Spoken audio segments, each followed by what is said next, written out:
Hi, it's PTSD Awareness Day today, so I'm really excited to be speaking. I'm also a bit nervous. I'm also a bit excited. I said excited twice now. I think it's just because it's the day, it's PTSD Awareness Day, and it means so much. And so, yeah, so I need to find my balance. But I've got my green ribbon on, so minty green PTSD. I've got my other green ribbon, which I'd normally wear, but because the beads and the fabric. So for me, I will wear it around my wrist. Okay, so I'm gonna take you through. I think there's a couple of words in my presentation tonight, but actually it's pictures, and just gonna, go with a few anecdotes. So I'll start. Okay, so I never do a proper introduction. My name's Katie Marie. I'm a lifestyle and fitness coach, but that actually comes, as you'll see, I'm going to start at the beginning of my journey and where things changed for me. And so I actually started as a curator, and so now I'm really excited to be doing independent curating, which is what I've been doing this month, and it's been amazing. But I think if I just get on my images, we'll get a bit more of an insight into what my journey is with PTSD and why I talk about it. All right, so let's share the screen with you. So, okay, PTSD. So let's go from the beginning. I can't see because there we go. All right, here we go. And from the beginning. Okay, so PTSD Awareness Month, as I've said, and you'll see this was inspired. I love calligraphy, so and text and logos and sign making. So there's well, the calligraphy for me helps me with the PTSD a lot. Okay,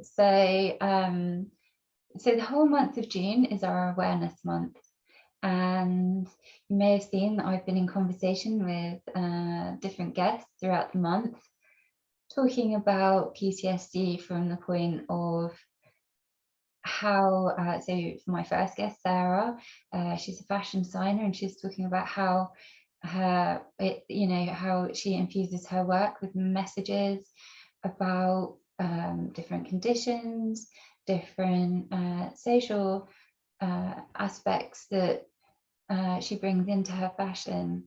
It's really interesting. And so when you start looking at the details, you start thinking, okay, so what does that detail represent? And then it kind of unlocks this whole story. I spoke to Ronald, who's a clinical psychologist and a writer who brings together theory and rap music, which I love. I absolutely love the fusion that he brings together, because it's accessible and it makes you think. And so theory on its own, it's an acquired taste. And funny enough, when it comes to the arts, I love theory, but when it comes to mental illness, obviously it's more challenging for me, because it's like applying terms to me and my condition, and I'm like, no, I need to be free. Whereas I used to, write about film theory, various art forms, and I really enjoyed it. But again, I suppose that was a level of removal. So say I make a video and someone says, criticizes it, that's interesting feedback, but they're not criticizing me specifically. So I kind of, I remember that. And I think that, yeah. Anyway, so today's PTSD Awareness Day. Right, so I just want to mention this before I start talking about my experience. So living with PTSD, it changes your life, and it is real. All the things that are going on for you, the body, the mind, it's real, and it's your experience, and it's how you process that. So, I think that it's not your fault. It comes from a place of trauma. So we have to remember it's come from a place of exposure. It's not come, not something that you created for yourself. It's something that it's your response, and it's a physical nervous system response, mental. It's a very encompassing experience. And then 1 in 4 people who experience trauma go on to develop PTSD. So again, it's like, there are people out there who are undiagnosed, who might not recognize the signs, and they're going through so much.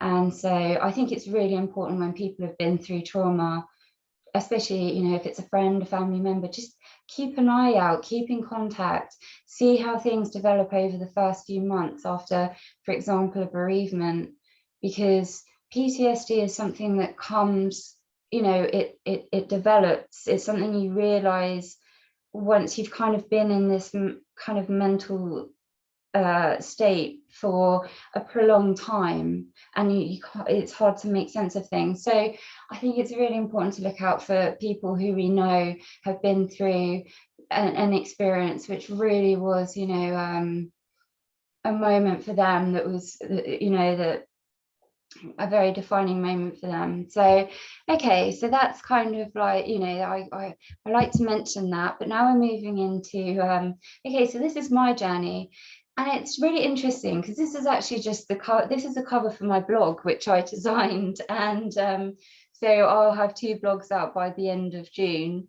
and they're both going to be PTSD awareness related. Well, one is going to actually be this, so it's hypersensitivity in the city.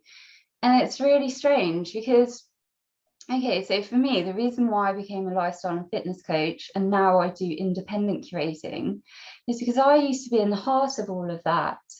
And I can actually explain this image in a minute, because it actually means quite a lot to me in my journey.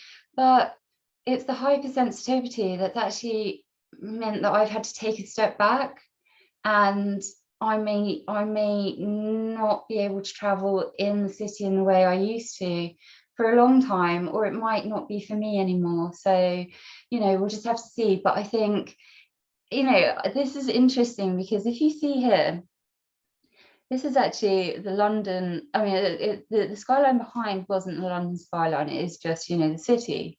But I decided, oh, I'm going to add in some touches of London. And it's actually literally my journey when I look back. So, so if we start at the kind of the right side, we've got Battersea Power Station there. Lots of exhibitions and events go on there. And then next door, we've got Tate Britain. So I worked at Tate Modern, and with Tate Modern and Tate Britain, we used to take that boat, which is on the water, between the 2 museums or galleries. And yeah, that was the way I used to travel. Not the way I got to work, that was always on the tube, which is quite an experience, but certainly traveling on the boat between the galleries. Then we've got the London Eye, and we've got Big Ben there. We've got Tate Modern in the centre. So that's my heart was at Tate Modern for 6.5 years, and I absolutely loved it. And then next door we've got St Paul's. So actually that would be on the other side of the river. So you have the Millennium Bridge at the front of Tate Modern, and it takes you over to St Paul's. So this is just kind of flattened out for my journey through London. Also on the other side of St Paul's, so you'll see the Gherkin. And then further down we've got the Shard, and you can see a white cube there. That represents the White Cube Gallery.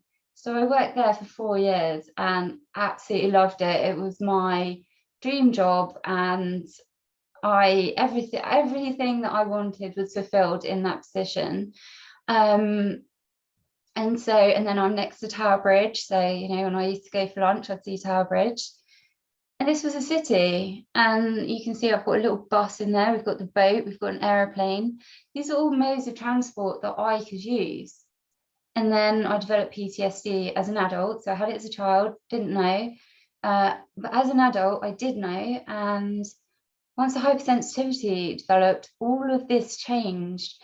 I went back to White Cube, and I had a little break once it all happened, and then I went back to White Cube. And then, strangely, a job opportunity came up, which it was a more senior position, and I just thought, what, maybe I should do this. Because what happened with PTSD when I went back to work is I felt like 2 Polaroid pictures. And one was of me before it all happened, and one was me afterwards.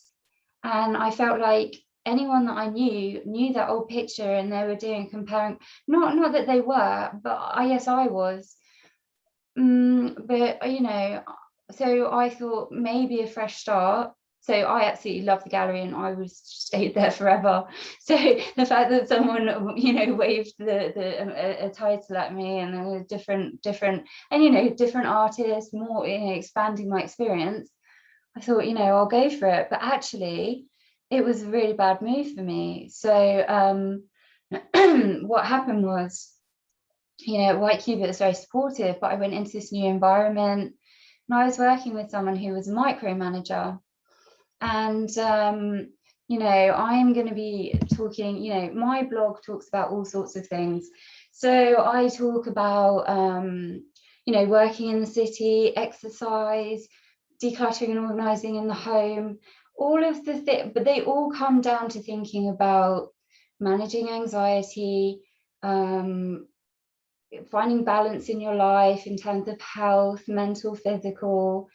And when I went to this new place and working with someone who's a micromanager, it was just too much. Because I'll just give you a very brief example. But one day he called me into the office. So I was working on a Saturday. So I worked Monday to Friday. So I was in the office, in the gallery on a Saturday, working with him. By the way, he was not the dealer or anything. He wasn't a director. So anyway, I just say that because once you then hear the story, you might think, oh, really? He doesn't run the show. So, but yeah, he called me into his office and he's like, Katie Marie. And I was like, yeah. And he was in front of his computer and what's all this? And I was like, what? What's this email you've just sent? And he liked to be signed into absolutely everything. So everything, or every word that I wrote was scrutinized, as opposed to monitoring and just no, it wasn't. It was everything. So he called it, and what's all this? So I said, what's the problem? And he said, dear client, I hope you are well. Please may I let you? And I was like, yeah. And he went, we've got so much work to do. How have you got time to say, please, this, blah, blah, blah, blah, blah. And I said to him, I'm just, creating a nice message for a client who I really like. And that's how I treat every client. I'm here to give them a good service. I'm not here to anything else. So he's like, no, you're wasting time, blah, blah, blah. And I was just like, I'm not one of these people that is just going to be shouted at like that. So I kind of went, yeah, I've got predict text. And he's like, what? And I went, I've got predict text on my computer. It doesn't take me, I literally write how, and then it's are you, and I press enter. I don't. He's just like, ah. And I was just like, and on top of that, he was also screaming at me a lot. And with PTSD and hypersensitivity, as soon as someone starts screaming, if I hear anyone shouting, arguing, if I even feel tension, it goes to my body. So it's not just my head going, oh, this isn't very nice. My body, it's my heart, it's my breathing. Oh, you know what I mean? So I had to make a decision then. I had to say to myself, I love working in the arts. I'm really excited about these artists that I'm working with. But I can't work with a tyrant, and I can't work with someone who hasn't got their own mental health and physical health in balance. Saying to me, oh, you're not going out for lunch, you're having a working lunch, which basically means eating and typing. And I was just like, with PTSD, I could sit in the office for 4 hours, 5 hours typing and blah, blah, blah, this, that project, but I needed to go outside. I needed to take that hour of lunch and sit next to a tree or have fresh air. And I'm light sensitive, so I'd have my sunglasses and my baseball cap. To anyone else, it probably looked like I was hiding, but actually for me, I might even sit and cry for the hour, but the point was I needed to feel the grass and just be still. And so when he started saying working lunch, I was just like, and we were in a basement. And I was just like, I don't know what to. So in the end, he said to me, you know, see, we're looking at, you know, how do you feel about the gallery? Do you want to stay? And I was like, no, I don't actually. And he literally went into a tailspin and disappeared. And I think that's because, I don't know, I suppose I'm quite an uncontrollable person. You know, I bring to something what I bring. And if you want to hear that or take part in it, or you want to collaborate, that's amazing. And if you don't, move on to, you know, to do something different. Whereas I think he wanted a level of control of what was going on all the time. And so he was confusing my brain, and I didn't have space to think. And, you know, I had all the skills and experience and everything to get on with things, but I wasn't being given space. I was being micromanaged. So that's where my career in the city ended. I think on top of that, I would then get out of that environment and have to get on a tube where I was literally tapping, touching my face, hiding, music, can't leave the building without music, people.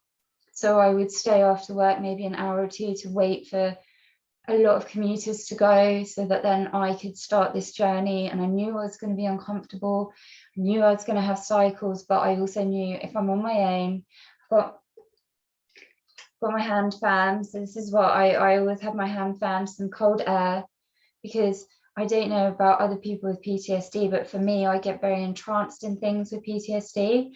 So if I have cold air blowing on my face, I don't like being hot. It's frustrating to me. So it was a level, you know, level of calm and, or, you know, kind of distraction for me.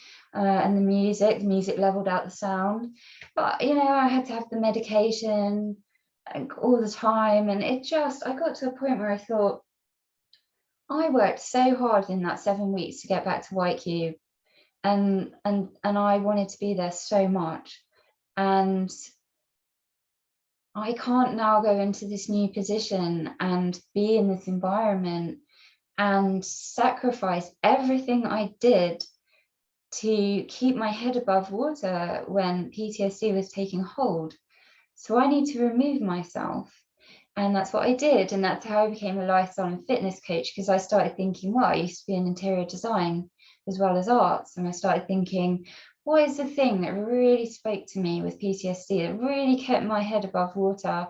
And that was going to the gym and doing my exercise. And then I became a fitness instructor. So now I can do my fitness everywhere and anywhere. You know, I'm not dependent on the gym, but, you know, I choreograph. So I do that at home. So anyway, let's go back to some of my pictures. I guess I'm just trying to kind of give some context as to why were you a curator one day and then you were a fitness instructor the next day. It wasn't like that.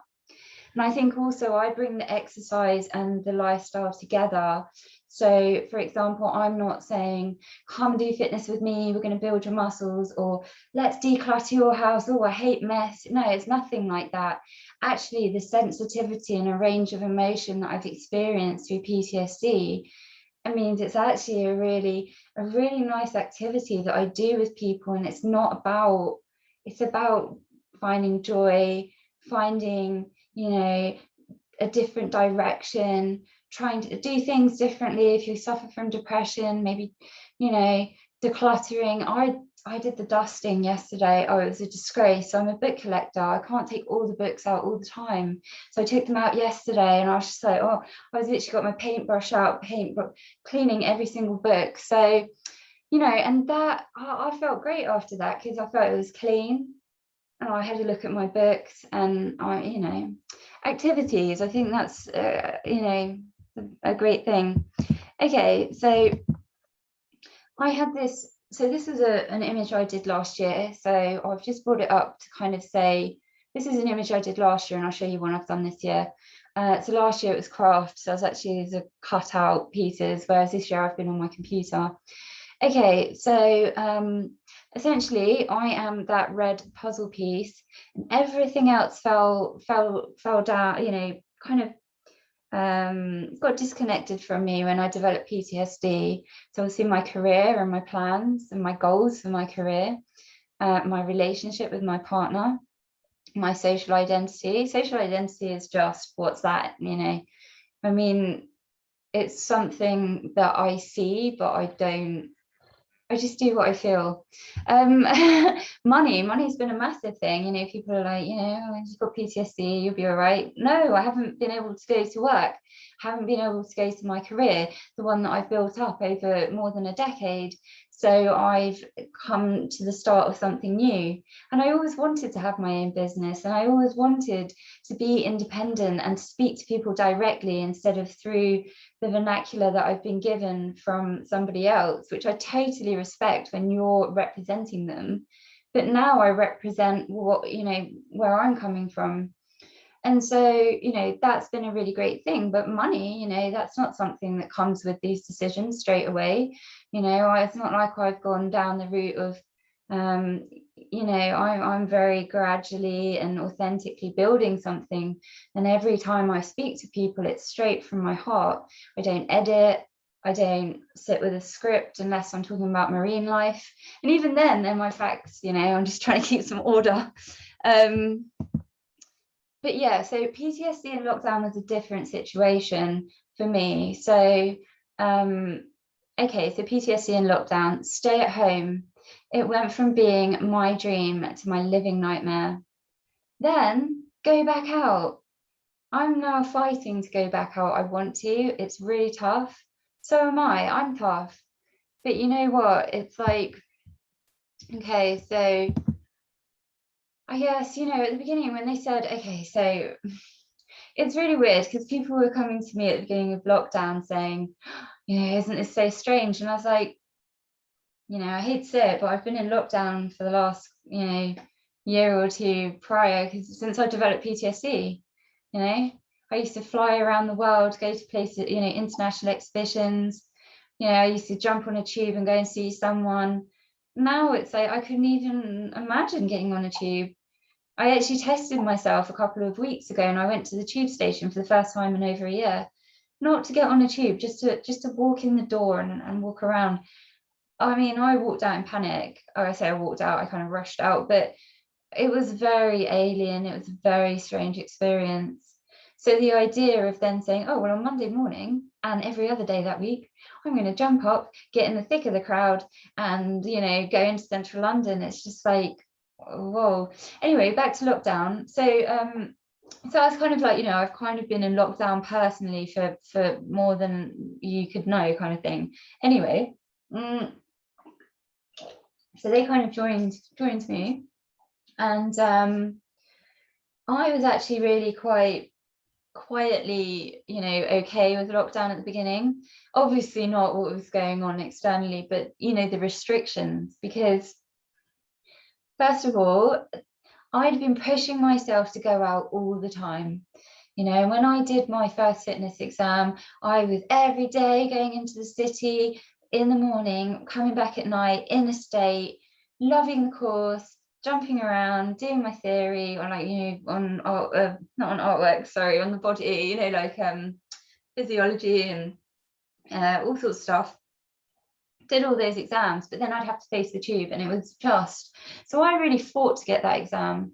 And it was the same, you know, when I started All Silver Clouds, I was going to, you know, like networking events so I could try and meet other people in business, because we could motivate each other. You know, everyone else is like, you're crazy, what are you thinking? We're like, well, actually, no, come on, you know where it came from, let's do this. And, you know, and it was really good. And I was doing live events in venues, and, you know, all of this stuff is really hard for me, absolutely incredibly hard, but I did it. And, you know, so when lockdown came, it was kind of like, oh, you don't have to do that anymore. Oh, everyone's on Zoom now, fine. So it's a relief. But obviously you forget about the human contact, and although I don't have a lot of contact with people, you know, I can't have people touching me just randomly, but you know, you may say, oh, who does that?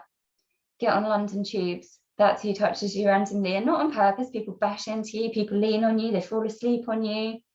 you know, all sorts of stuff. But if you've got hypersensitivity, it's just, you know, I'd wait for 5 or 6 tubes before I would actually commit to one.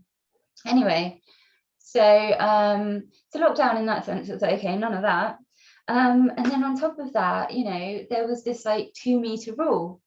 Well, I've just said people are always like, you know, in the city on top of you. You're not allowed near me now. So I was like, okay, I can definitely live with that. A bit of safety. And then what was the other one? Oh, sanitizing things. So, I mean, people used to laugh at me because I used to get on the tube and I can't touch the handles and things like that. So in the summer, you know, it was PTSD. I mean, I was so freaked out, I had to sit down. But prior to PTSD, I'd just have a glove or a scarf or something, and I wouldn't touch the door handles. I'm not diagnosed with OCD, but I think it's part of my PTSD. You know, there's these tendencies, and I didn't know that I'd actually been through PTSD as a child. It was, you know, funny enough, when I developed it again as an adult, it's almost like the most extreme version of what I had as a child. Because I remember saying to my therapist, I was like, no, I know this, like I felt this before, but it's so extreme. And so, you know, anyway. But I suppose the point I'm trying to make is oh, now I've forgotten. I've absolutely tripped myself up. But yeah, anyway, so the sanitizer, so I haven't got OCD like diagnosed. So, you know, in case anyone's thinking, oh, well, you've obviously got an issue with that. It's actually been something that's been part of the PTSD, and obviously got worse when I had the second round. So, so the fact that people have to sanitize, think twice before they touch you, I mean, it's great for me. I used to go to the gym and people didn't used to clean things, and I used to. So when I first got PTSD, so the gym isn't like a barrel of laughs to me, but it's a really good way to get me out somewhere, doing something, got my music, but I've got people around me. I don't need to talk to them, but I'm not on my own in a room, unlike lockdown. But I think, yeah, you know, so it was a challenge being at the gym. So I tripped myself up again. Anyway, so I suppose oh yeah, so they all used to look at me because I'd choose the gym a piece of equipment and I'd sanitize it and clear it all down, and then I'd be like, no, I don't want to be here because I haven't got enough cover behind me or something like that. So because they used to have a whole row of like treadmills, I'd just walk over to the next like 2 or 3, and then I'd be like, and I'd completely sanitize it, clean it, and then I'd be like, no, this isn't right for me. So then the third one, I'd be like, okay, fine. This didn't always happen. Sometimes I'd stick with the first, but just and so I know people used to look at me and be like, they knew I wasn't working there. So, but now they're probably like, yeah, sanitize, don't forget. So I suppose that's where it was kind of like, you know, quite. That's why lockdown wasn't an issue for me at first, but then it became a nightmare because I was making all these efforts to do these things, fair enough, and it was pressure, but at least I could go and do these things. Once lockdown happened, I couldn't go and see someone. I couldn't push myself in that way. And so I could indulge in my condition a bit more, but I had been working so hard not to indulge in it and to keep a level head. So it was just like, oh my gosh. And I think if I go back to the slides, because it's, well, and also I think what I said about, you know, and then people were like, oh, just go back to work now, just go back, you know, it's fine. Because we've been through that situation of like it dipping into this being a bit of a nightmare, now all of a sudden it's like go back and it's like, oh, I don't know, I don't feel the same. I've not been around people. I certainly haven't been in any crowds anywhere. I don't intend to be. I haven't been on transport. I haven't taken a taxi. I've had nothing to do with city life. I've been in village mode in London, but you know, we've got parts of London where it's a bit quieter, like, you know, little villages that probably won't last much longer, but you know what I mean. Anyway, you know, and then it's like, go back, go and teach fitness class. Oh yeah, but vaccines. And it's like, oh, so Yeah, oh, it's just been too much. So, you know, and I can appreciate that for a lot of people, you know, it's a bit of a head spin. Okay. All right, so last year, I just want to refer back to last year because I suppose it's interesting to see if there's been progression. And I wouldn't say my progression, so what I'd say with PTSD is it's not a linear thing. Certain things have eased, certain things have come into play, I've discovered things or made sense of certain fragments I didn't understand before. Not just through therapy, it might be that I've been watching a certain like type of, you know, program or whatever that talks about a certain topic, and then suddenly ping, something makes sense. You know, all sorts of things happen within the round of a year in dealing with PTSD. But I think last year I was saying, so first of all, it's a serious condition, and we do need to take, you know, we need to support ourselves. We also need to, you know, take support from people around us. So it's not a time for, it's so hard to kind of be the one where you're like, I'm ill, actually I need help, actually I can't do this, actually I need to leave early. You know, I personally never wanted to be that one. I was always like, you know, this is what you need and I'll do it, you know, not, oh, can I have an hour off? Well, actually, none of that. So it was very hard to just kind of be like, actually, I need to take this condition into account. And so last year I was talking about I was using medication, which was a hard decision, but I got there, and I think, you know, it's been a support for me. And I've got video actually on All Silver Clouds YouTube, which talks about recently there was a point where I was a bit too focused on awareness and didn't realize that I'd run out of medication. So I had about 5 days there where I didn't have any, and I made a video, and you can even see in the video I'm like up and down, I'm like, yeah, no, you know, up, sad, happy, all over the place. And I think that it was not, you know, ideally I would have had my medication, but I had to wait to get it. And it kind of showed me that it does support me, and it shows me where I am without it. And I think it's important, because if I just, you know, I'm just sitting there taking pills and doing what people tell me all the time, you know, it's good to know that actually it is working, and it is something that's supporting me, and it's not just something I'm just doing, you know. So, but, you know, obviously, you know, that's a rare thing, you know, I'm pretty good. Anyway, therapy, and also I said I had time away from work, and obviously then I left work and set up All Silver Clouds. It's all about mental, physical, you know, balance, basically, whatever we do. And I was looking for healthy coping mechanisms, you know, which not everyone needs to do, but I really wanted to have a foundation, like get certified in fitness. So this is how it's been. So during lockdown, things have changed a bit. So kind of as I've said, oh, sorry, I've gone forward now. You know, I have felt there's been, you know, I've started to feel setbacks emerging after such a big effort to keep on top. So, you know, I'll just read it from the bottom really, but I was maintaining everything in the first couple of lockdowns, but by the third one, you know, everything had been shut off to me. So as a fitness instructor, as a lifestyle coach, you're being told you can't be with people, can't go to the gym, can't even meet one person outside, you know. So I could have done some form of coaching or fitness or something in green spaces, but by third lockdown it was like not even that.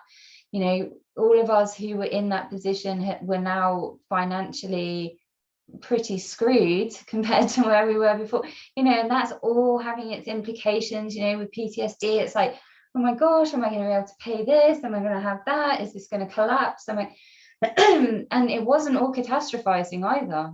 It would, you know, these lockdowns have had their implications on people, and they've been, you know, necessary. Obviously we need to, you know, obviously deal with the wider issue with what's going on, but you have to acknowledge kind of how it's affected people, and this is how it's affected, you know, people like myself. So so medication, so yeah, I do need the medication, and as I said, I kind of got an insight into that a couple of weeks ago.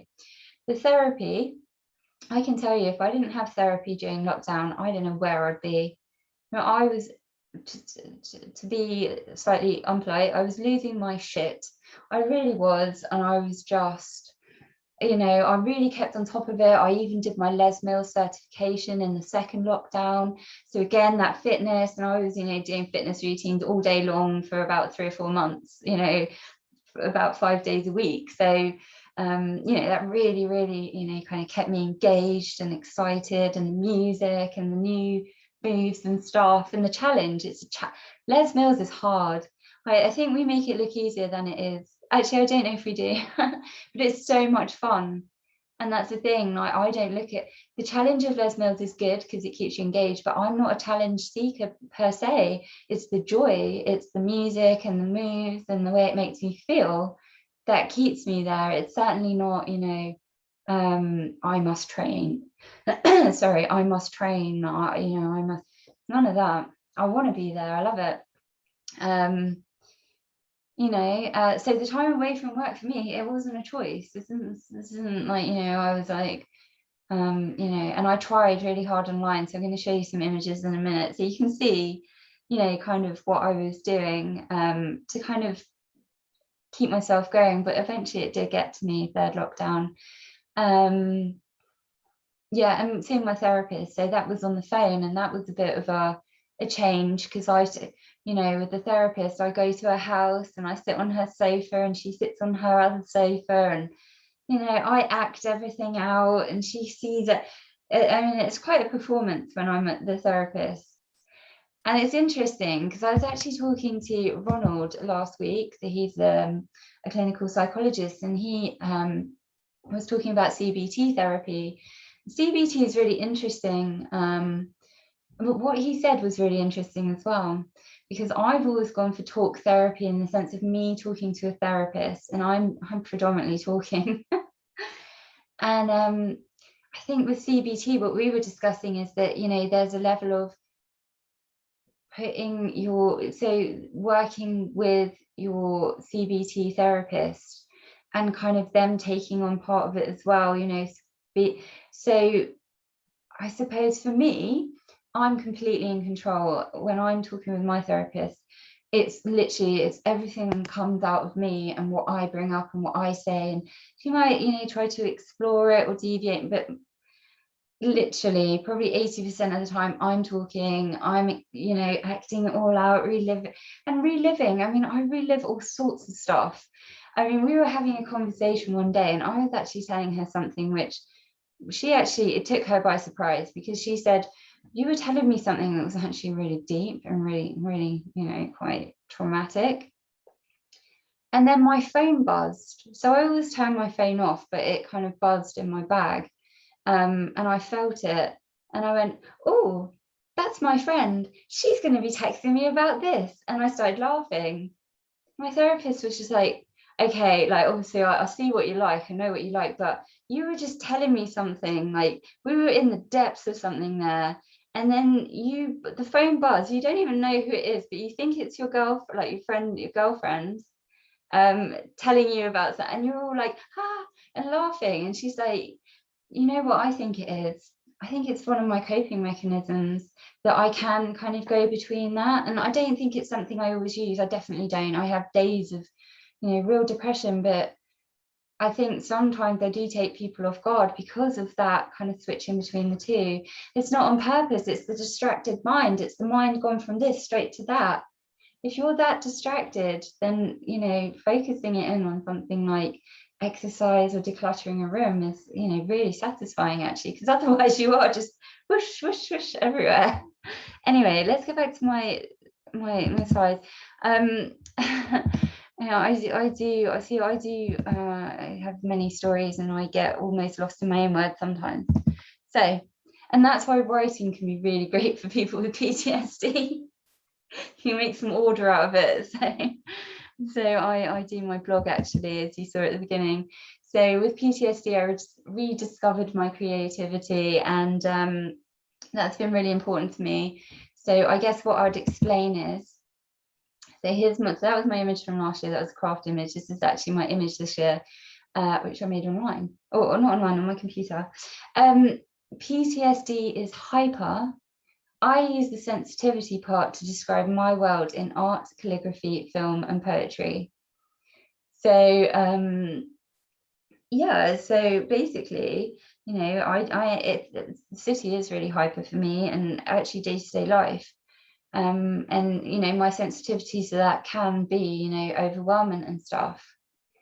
But that experience of sensitivity has also given me that range of being able to describe and relate to the world and go to places that other people might not go, and also get super excited where other people might be like, wow, why are you so excited? And I don't know.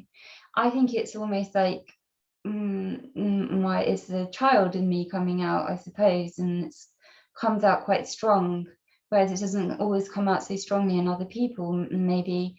Anyway, so what has art and calligraphy and film and poetry done for me? Well, no, actually, let me talk a bit more about, because this is the interesting point, isn't it, that I've had the PTSD as a child and only really found out and had the PTSD as the adult. As the child, I assumed, or I don't really talk about it anyway. I'm something that I'm only discovering myself, so it's kind of mine. But so the arts, when I was a child, I used to write poetry, and I could literally write poetry about anything. And I could just pick an item and write a poem, or I could pick a subject, write a poem, then I'd illustrate it, I'd draw around it, always colouring it in. And this wasn't schoolwork, this was just what I liked doing. I remember I also bought a book, and it had like calligraphy in it. It had different the lettering and like signage and things like that, all the different types of fonts and scripts. And so I remember as a child, I used to just I didn't used to, I used to just look at it, and then I'd try and draw these different styles of writing. So then when a teacher at school would say, oh, put your name on something, I wouldn't just write, plain. I used to write it with all these like kind of things coming down and like flourishes, and but again, it was just because I liked it. I just liked it. Weirdly enough, when it came to like video, I was okay in photographs sometimes not.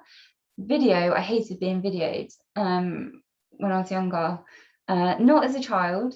Okay, so yeah, as a child I didn't mind, and I'm on video and I just did my thing really.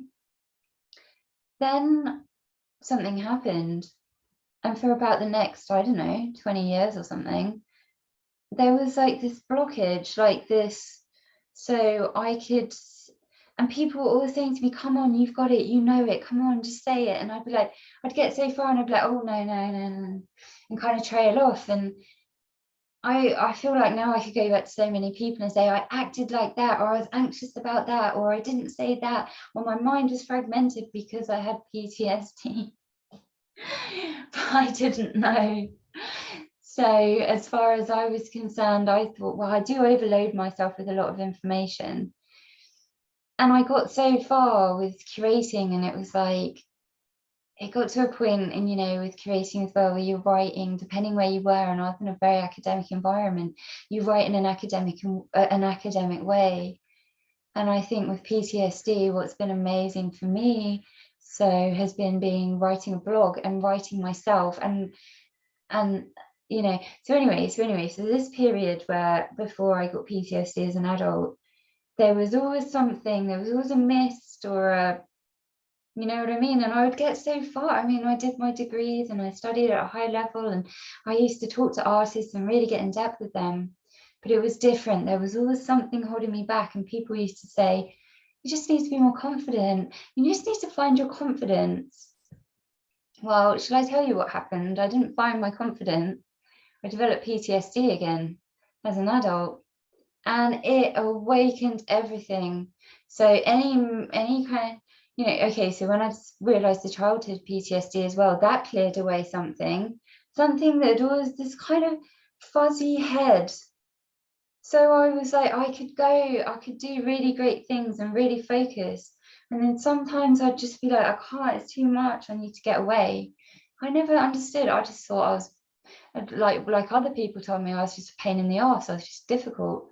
I was just, I was like, I'll just find ways for myself. So I make these little ways for myself to get around life, to make it easier for myself. And people are like, why are you doing that? Or why do you have that? Or she always has everything. And it's like, that was actually me trying to make life more bearable for myself.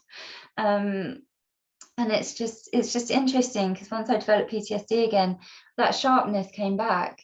And I can write a poem just like that now. Just give me a topic, anything you want to talk about, I can have a conversation, unless you want to go into the depths of a really, a subject that I don't know in that in-depth way. So my dad's a physicist, so we leave that to him. But obviously, things that, and also with me, I'm very much sensitive to other people, and I find an empathy with other people, very much so.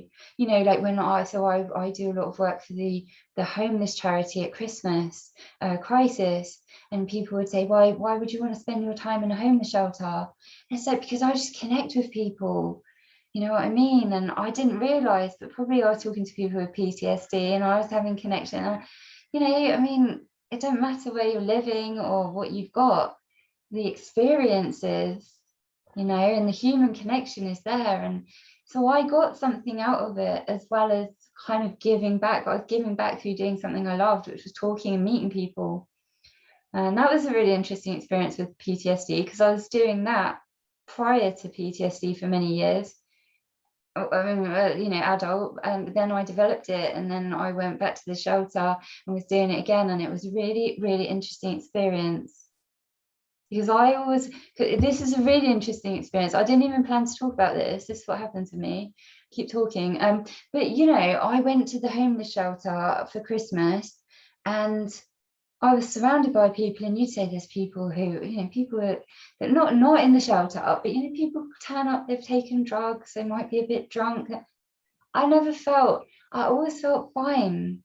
I was chatting to people, sitting around talking. I'm not sitting there like, oh, I'm a volunteer, hopefully, I'm okay, so I'm doing my bit. No, I wasn't. I was proper talking to them like, how do you deal with PTSD on the street? Because I have PTSD, I can't imagine it. And how do you do this? And what's this like? And how, sharing I'm going to level with you, sharing a cigarette together. Yes, I do fitness, but ever so often, it's Christmas time, I was so, all right, give me a drag of a cigarette. We used to smoke in the gallery, not in the gallery, I mean at the gallery, and it's stressful, and again, I'm not sitting here as someone going, you should do this, and this is the way. And I'm honest about what my experiences are, you know what I mean? And I found that really interesting at the homeless shelter, because then I'll go into central London, where you've got people who know how to be polite, haven't got mental illness, not everyone, some of them do, some of them don't. And the things people have shouted at me and called me and trying to start a fight with me because I'm ticking. I'm ticking. I'm vulnerable, like, bugger, like, go away. I don't know if that's a swear word now. I don't know. Go away, leave me alone. Like, and then I can go to a homeless shelter which is full of people and I'm fine, because I feel like they get me, because a lot of them have mental health conditions as well. So it's really interesting how I've got involved in certain things in my life without knowing I have PTSD, and it's kind of syncing up now, and it's kind of like, actually, okay. Kind of glad I didn't know as a child, because I did actually just get on with it, you know what I mean? But at the same time, I was called difficult, or what did every so often I got called morose and things like that, and I was just like, what do you mean morose? But I obviously had stuff going on in my head. Anyway, okay. So I talk so much, don't I? I'm going to try not to talk too long. Okay, so so PTSD is black and silver to me, from dark moments through to sparkling, joyous ones. So, PTSD started off for me as black. It's, what the hell's going on? But then I've got the colours now, I've got colours coming through. I still relate to having that black core. We probably can't see on camera, but I've got a black top, and then I've got my dress, which has got, pinks and purples and blues and things, just at the top. The rest is, a more muted colour. But I think that's it. Like, I still have that. I still need sometimes I need a bit of cover, but I'm, the colors there as well, and the poetry's there, and the, all those things, conversations, it's all there. And so that's how I would describe PTSD. In colors, it's not all dark, but there's still some dark bits I don't understand, and there's some light bits that are really, really bright, so maybe I don't see them fully because they're so bright, but I'm kind of enjoying them, and feeling excited. So anyway, oh, okay. Just a little interlude here. This lady, okay, what's her name? I think she's called Geeta. Anyway. Okay, one of my tiny little stories, and then I promise I'll, keep going. Okay, laughter yoga. So it's so funny. So she's called Geeta, and she does yoga, laughter yoga. And basically, you see her face here, so she's laughing hysterically. And I'll tell you what she was doing in case you're not familiar with her. Okay, so this video came out, and it was a long time ago, but anyway, I was watching it recently with my brother. I hadn't watched it since I had PTSD, so I was watching it with him, and I said to him, so she's got Parkinson's disease, and what she does is she sits there and she goes, okay, you have to say your name, what your condition is, and then laugh, and then you say, very good, very good. So she did this. She went, my name's Geeta, and I've got Parkinson's disease. Very good, very good. And everyone in the crowd, she's in a group, and they're going, very good, very good. And I turned to my brother, and I was just like, oh my God, not critical. I'd not seen this video with PTSD. I turned to my brother and I said to him, okay, let me put this to you. All right, so here we go. Let's have a go. My name's Katie Marie. I've got PTSD. It absolutely screwed up my life at one stage of my life and shut everything down. And then I started laughing. I was like, very good. And I started laughing, and I was just like, it works, just trying to it's to even kind of bring words to it to someone else. So I just thought that was such a funny experience. And I think that does creep up. Like, people don't always know. Sometimes when someone has been through something traumatic, or there's different ways we deal with it. Sometimes I think the brain tries to hide you from it a bit, cover it, put it to the back. So you can literally forget things, or there's different ways that we kind of process. But so sometimes you see someone talking about something sad, and then they kind of smile, and you're like, that's so weird, that's kind of strange. Well, I do that. And it's because, I mean, literally, you can put up something about PTSD and stigma, and I'll be like, no. And then you put up Geeta laughing, and I'm like, oh, actually. And it is literally like going from these emotions quite quickly. And I think it is a coping mechanism as well, as she kind of demonstrates, because you can say, I've got Parkinson's, and my, it's all over, and what are you left with?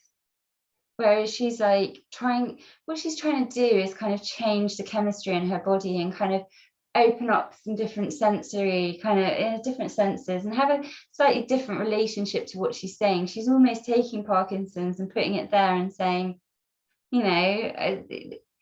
I'm this is this, ha ha ha, how ridiculous. I don't know. But I think it's a really interesting method, and it can be, I would say it could be potentially quite offensive to someone who's just developed PTSD. I personally couldn't even remember how to smile. But, I rewatched this probably, I don't know if it was probably a year ago. So, I was kind of out of the first year into the second year, and I had already myself learned to kind of, because if I wanted to go to a professional environment, I can do, well, I'd go to get freaked out and have tears, and then I kind of would make them I'd just be able to compose myself quite quickly.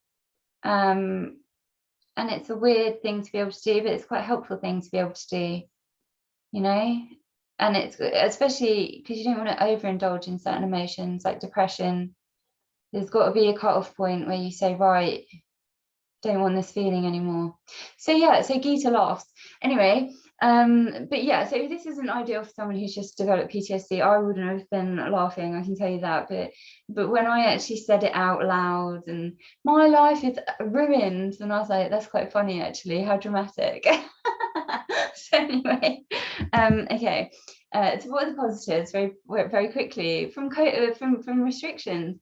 Well, I had some new direction, so I did some online teaching. I've been making videos, which has been very therapeutic, because you get an idea of what you think you look like and how you're behaving. And with PTSD, you have very little, very little, way of controlling that. Once you're in emotion, you're in emotion. It's like, oh, it's not like, oh, yeah, let me just tame that and frame it for people. It's not like that. So anyway, so making the videos has been quite nice, because you don't have to publish them. Obviously I do, you don't have to, but I watch them back and I can see myself. I see how I talk, I see how I think, and I have a level of acceptance with it. I see myself ticking on video and I'm fine with that. I mean, I was doing this talk earlier, and it was daytime and I had the window open because it's so hot, and the dog was barking, and see, they're not even doing it now, I'm remembering it, but the door 3 times, the door slammed. So you won't have seen me ticking this time because it's just me, and it's nighttime in London, so the neighbours have gone to bed and the window's closed. But even so, when I watch myself ticking on video, I'm just like, oh, that's all right. I think it's quirky, whatever, I don't care. So it's been quite nice, and maybe have a photo of yourself as well. I used to really struggle with that between PTSD, but now I don't. As I said before, without having this social identity to kind of maintain, I just go for it. I'm writing my multiple blogs a month now. So for All Silver Clouds, I was writing a lot about, just what we were up to, and very general at the beginning. But certainly I've taken it to a new level now, where I'll do a blog about hypersensitivity, which is coming up. I'll do a blog about PTSD. I'll do a blog about anxiety. I'll do a blog about working in the office. I'll do a blog about exercise. There's always a continuity in the sense that it's coming from me. So you've got that kind of, the same kind of voice coming through. I'm not scattered everywhere. There's kind of a unification in the way I speak, I believe, so that you can see where all these kind of subjects come into play. But I've been able to really get into those topics instead of just kind of, summarizing what's going on. So that's felt amazing. Crafting cards, I was doing that last year. So obviously, in lockdown, I've been doing it on a more spectacular level. And I've had, really been experimenting with things, and that makes me feel relaxed. And I qualified as a Les Mills Shabam instructor, so that kept me going, doing the exercise. And when you're doing an exam, you have to keep going. You can't say, actually, no, you have to keep going. Everything's been online, so I haven't had to travel. So as a result, I've taken less medication, which, it's just quite nice to have a break. I mean, taken my regular ones, but I haven't had to take, lots of panic medications and things. So while the negatives have had their impact, the positives have, they do re-energize and inspire me. So when I look at this list, I'm like, I didn't just sit in my room crying. That was only some of the time. So there we go. Let's just laugh that one off. My PTSD survival kit. So this is what I was talking about last year. This is in my talk last year. So I always have my backpack, my music, earphones, cap and glasses, pen and paper to write things down. I needed my therapist, and I have my friends to talk to, and then my eye mask for sleeping. I still use all of this. This is all still my support stuff. And there's been times with my therapist where I was like, maybe I don't need therapy anymore. I'm glad she said no. I think you should carry on. And then people are saying, oh yeah, but and I'm like, no, she actually genuinely, when a professional tells you, oh yeah, carry on with this coaching, or carry on with your therapy, or what, they're not, I mean, obviously there's people out there, but they're not saying it because they're like, I want your money, I want to take your time. No, they're doing it because they know for me, I've been there, I've done it, I've used it, And it's not just what I use with other people, it's what I use in my day-to-day. So, you know, I was dusting and decluttering and stuff at the weekend. Is it the weekend still? Yeah, it's Sunday night. Yeah, so yesterday, oh gosh, today I was doing a bit of, you know, exercise because I knew I was speaking, and I get a bit, you know, and I know how to relax because of exercise. So yeah, so I still use all of these things, definitely. But you know what? There's one or two items. So with the hat and cap and the bag, they were very much for me to hide. I can actually, if I went out without any of those, I'd run back home. I can actually deal with not hiding so much now. So I'd probably have the sunglasses more because it's sunny. And I do remember to smile as well now sometimes, not always, but sometimes. And you may see me smiling on video, but that's different. You know, when you're in daily life, it's different, and you do have to remember, because what you have to, with the PTSD, everyone that I don't know is a stranger, and I don't know them, and I don't know, so I don't just go, oh hi, like I used to, because I'm like, well, I don't know you, so let's work out what's going on here. And that's, you know, and that's calmed down a lot. So I think that's why, you know, I've been able to, the bag is to keep the people away. It's also to carry all those items. But with the 2 meter rule, you know, I've been able to be a bit more confident in my space. No, they can't come behind me, but you know what I mean. Anyway, so I still use my kit, but you know, I see changes, you know what I mean. Okay, so how did I cope with being a lifestyle coach and being stuck at home? I'm going to do this so quickly. I'm not reading any of this. Basically, I started doing videos, and so in March, I was talking about lifestyle, decluttering, organizing, spring cleaning. In that, the video that accompanies this picture, I was talking about, do you make your bed or don't you? I was talking a lot about dust and dusting, which obviously, you know, I had to be quite careful because again, I'm not diagnosed with OCD, it's part of my PTSD, but you know, I don't want to start looking on things on a micro level. I'm very comfortably looking at things, you know, as a clean and healthy level. Anyway, so yeah, so this is how I connected with people. So you know, I put out talks, I did a few workshops. So again, so I also, obviously, as a lifestyle coach, I look at clothes cupboards, shoe collections, I look at art collections, book collections like my own.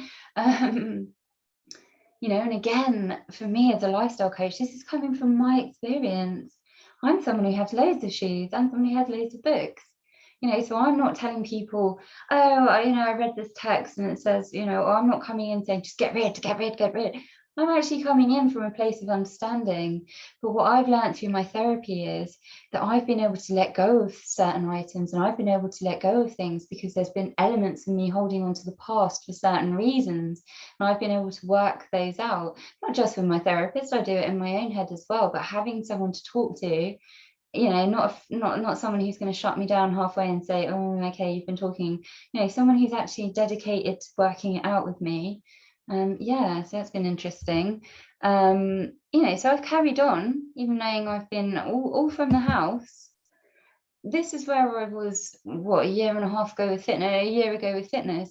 Had my own studio. I was telling people to come and train with me, stress busting, mood lifting moves, lightweight stretching, high energy chart music, you know. And then all of a sudden it was like, so this is where I started. I was like, well, you can do exercise outside with me, or you can exercise online with me. So, you know, I've got my winter pictures there of me showing exercising outside, and then me online, you know, in the house around the artwork, you know. So I had to adapt. And this was fine for me. It was actually like, well, you know, people, I can't go out, so but then what happened is, you know, in the third lockdown, they were like, no, you can't exercise outside with anyone. And I was just like, wow, okay, well, you know, because you know, online, you know, there's a lot of people online, so you know, it's hard to get noticed. But I keep going because I think what I'm doing has significance for me and my health, and also for other people with the condition that you know, I understand very well from my own living with it. And, you know, I would love to be able to share things that might support them, and things that I may have learned later on down the line, I might be able to impart a bit earlier in their journey. So, you know, I do think about those things, and I don't kind of keep it to myself, you know what I mean? But here's another example. So all the way through April, I did Active April. So we did lifestyle in March, we did fitness in April, you know, and I'll just have a laugh with it. You know, I'm not telling you there to do a move or training. What I'm actually saying in this picture is, I love dancing, and I'm always ruining my trainers in the garden. My white trainers are brand new, so I don't want to damage them. The black trainers I'm wearing, I've been dancing in them for ages, all over the place, and they're actually a little bit of a mess. So they're my garden shoes, and that's all I'm really saying. But what I'm showing you is I've got PTSD, but I'm outside, I'm smiling, I'm amongst some trees, you know, all I'm doing is like, you know, a few poses or whatever, but you know, I feel good. So, you know, we can keep it simple. We can keep it simple with PTSD and still kind of, you know, see there, I had to move my bounce on beat. So again, that's a class that would have been quite big into, you know, very little class, but I did it, you know, I put it out there. You know, making changes for you. So I'm not going to read through all this, but I'll just say to you, if you've got PTSD, removing stress is really important. So I removed that old micromanager. Connecting with nature, talking and walking, really important. You've seen pictures of me. Most of my pictures, I've got flowers and trees around me, and that's not a coincidence. That's actually really, you know, it's really essential for me. Breathing's so important with panic, and panic attacks are a bit different. You're kind of going in the mode there, and you've kind of got to ride through it, kind of, you know, let yourself kind of get back to your center. Well, not even your center, just, you know, just get out of that kind of headspace and body reaction. But when it comes to anxiety, you know, really do think about your breathing. And if you don't, I don't think about my breathing, but what I do is I exercise, and when I exercise, I have to breathe, I have to deep breathe, because that's what my body is doing. It's filling my lungs. So, you know, so I'm kind of killing two birds with, well, I don't want to kill birds. And I'm kind of, you know, achieving two goals with one activity. Take each day at a time. You know, I personally can't see what's going on in a year's time. I know it's going to be my birthday. I know it's going to be Christmas, my mum and dad's birthdays, you know, certain things. That's it. That's all I know. Otherwise, I'm very flexible, and, you know, but very much like active as well, not just kind of hoping something will happen. I'm actually, you know, kind of doing things myself and reaching out to friends, people outside, therapists, support groups. And my mantra is, you will be okay. And I tick it, but you know what, it does work for me.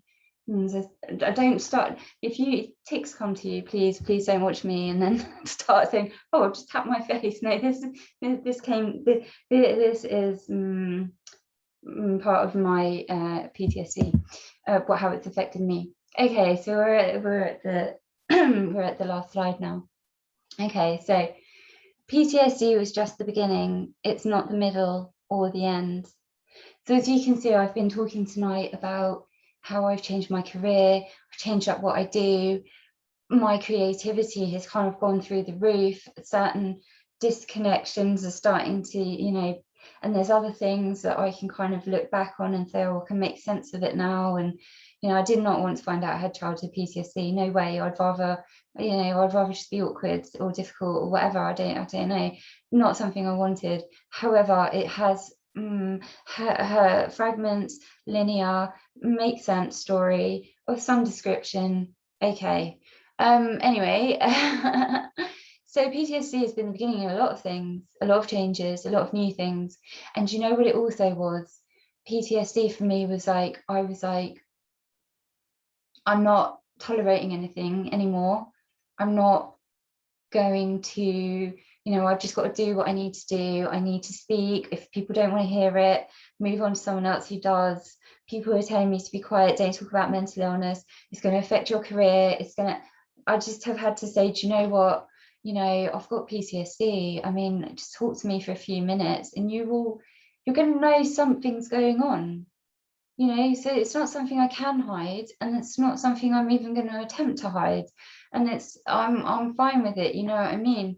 I'm not fine with it in terms of how it affects me and how that, you know, means that I have to work so hard to just do simple things. But I'm fine with it in the sense of I don't need to hide it, and I don't need to hide myself. And it really has been the beginning. It's been the beginning of the talks that I've had this month with different people. I've met new people through these talks, you know, only a couple of people here and there. But you know what, these videos have been so important because, you know, they're here now, and people can watch them. And, you know, if I chatter too much, you can fast forward a bit, or, you know, or you can listen to the whole thing. You can listen to it as many times as you like. The point is, it's not down to a time and a date and a venue, which for me with PTSD is so important. So, and it's not the middle or the end either. PTSD is always the beginning. It's always the beginning of you going through something. It's the start. It's always the start of a journey. Yeah, you know, it's always the start. You know, if anyone says, oh, it's the end for you, no, it's not. It's different perspectives, different way of seeing the world, different conversations. You might find yourself talking to people you wouldn't have spoken to before, you know, and that is, you know, and I want you to know that I'm here. I want you to know that all my guests are here, and I want you to know that we are people, that we put our stories out or information out, things like that, because we do want to connect and we do want to support people. And so do get in touch, because, you know, it means a lot. And I, you know, and you don't have to, but you know, I feel very lonely with PTSD, get very lonely. So anyway, I don't want to get upset. So, okay, I get very lonely because I'm very isolated because of the hypersensitivity. So I find it really nice. I had a conversation. Before I end, I should probably say this and get back into a different. So I was talking to someone online in PTSD UK group, and he wrote that. I'd never heard anyone say this. He said someone dropped the cutlery on the floor and it really freaked him out, and it made him like, ah, and no one understands. And he said, no one understands. And I wrote back, I was like, I understand. The cutlery drives me crazy. I can't have the metal on metal, or the glass on glass, or the metal on glass, or so many other combinations. But the cutlery, oh, if someone drops cutlery, it's like, ah, you know, I can't take it. So that was quite bonding, actually. And it was funny that we were bonding over like dropping cutlery and being totally freaked out by it. But it really meant something to me. And so, you know, these funny kind of things come along with this condition. So anyway, I'd just like to say thank you so much for joining me. Yeah, so we can stop and do some questions if you'd like to, or I've kept you very late, so don't worry at all. But you know, I'm going to stop the recording now. So thank you very much for joining me, and it's PTSD Awareness Month, so we've got a few more days, and you know, let's just look after each other and look out for each other. Okay, thank you so much. Okay, so let me stop my share and just say it properly so you can see me properly. So I'd just like to say thank you very much and look after yourself.